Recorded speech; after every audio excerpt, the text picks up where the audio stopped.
विद्यालय में 2 अक्टूबर को 2 महान विभूतियों का जन्मदिन मनाया जाता है। किसका जन्मदिन मनाया जाता है? Very good. गांधी जी, महात्मा गांधी जी का मनाते हैं। और किसका मनाते हैं? ये लाल बहादुर शास्त्री जी का चित्र है, सब लोग जानते हो ना? Good, very good. Lal Bahadur Shastri का जन्म 2 अक्टूबर 1904 को मुगल सराय वाराणसी बनारस को कहते हैं। बनारस की यात्रा वाला एक भी पाठ उन्होंने कक्षा 3 में पढ़ा था, याद है?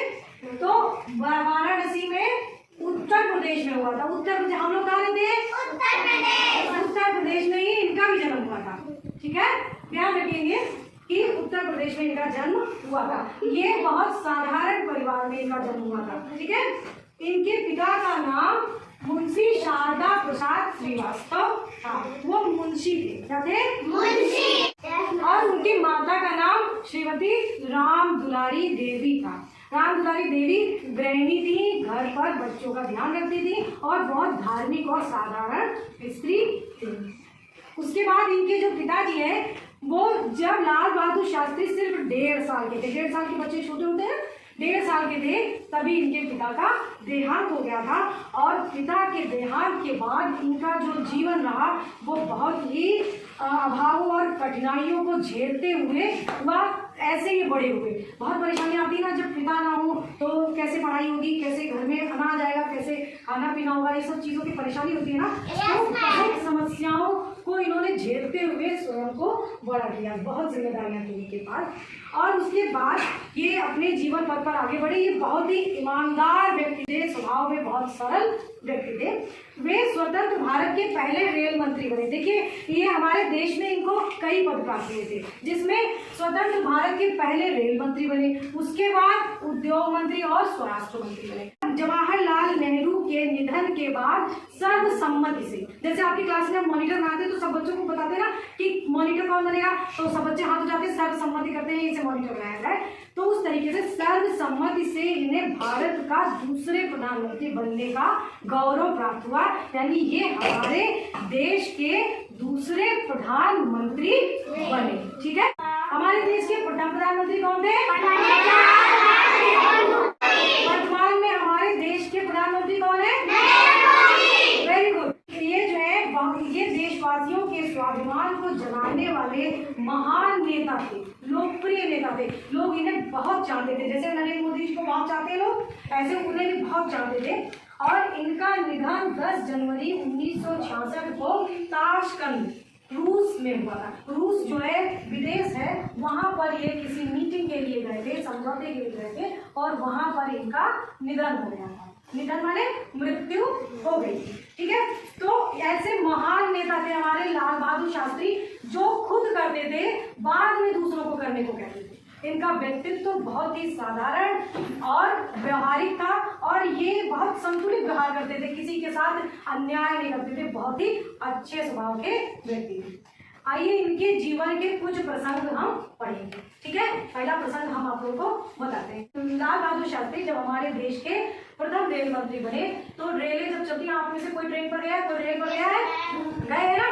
तो क्या होता है, नीचे बहुत पटरी होती है और ट्रेन बहुत ऊंची होती है, ऐसी होती है ना? अब तो प्लेटफॉर्म ट्रेन के बराबर आ गया है, पहले कैसा हुआ करता था? बहुत नीचे होता था, है ना? तो लोगों को चढ़ने में बहुत परेशानियां होती है।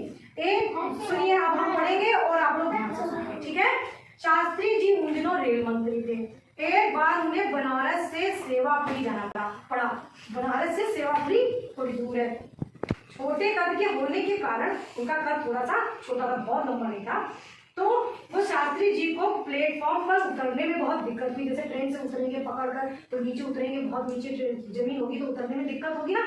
तो वो ट्रेन से, पहले लोग ट्रेन से ही जाया करते थे, है ना? हमारे देश में ट्रेन तब ट्रेन मुख्य साधन हुआ करता था।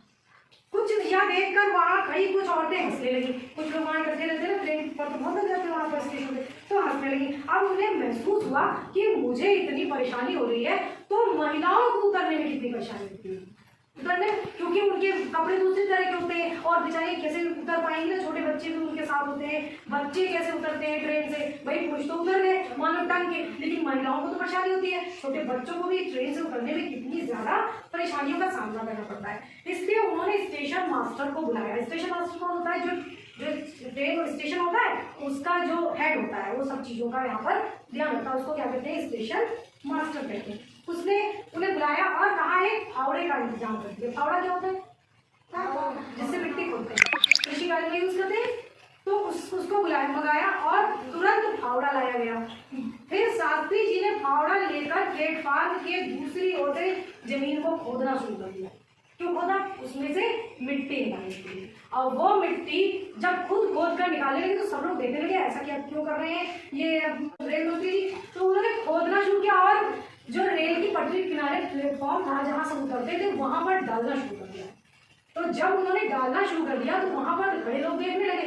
तो उनकी समझ में आया कि अगर अकेले रेल मंत्री ये काम कर सकते हैं तो ये सब लोग मिलकर करेंगे तो कितनी जल्दी यहाँ पर प्लेटफॉर्म ऊंचा हो जाएगा।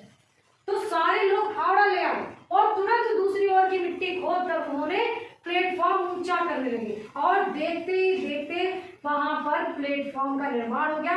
सभी लोगों को ये देखकर सुखद अचरज हुआ। अचरज माने आश्चर्य हुआ कि रेल मंत्री खुद ऐसा काम कर रहे हैं तो हमें भी ये काम करना चाहिए। और करके उन्होंने तुरंत ही इसका निर्माण भी कर दिया और 3 घंटे के अंदर ऊंचा प्लेटफॉर्म बना दिया। ट्रेन के बराबर प्लेटफॉर्म बना दिया। अब किसी को उतरने में परेशानी होगी? ऐसे थे हमारे रेल मंत्री श्री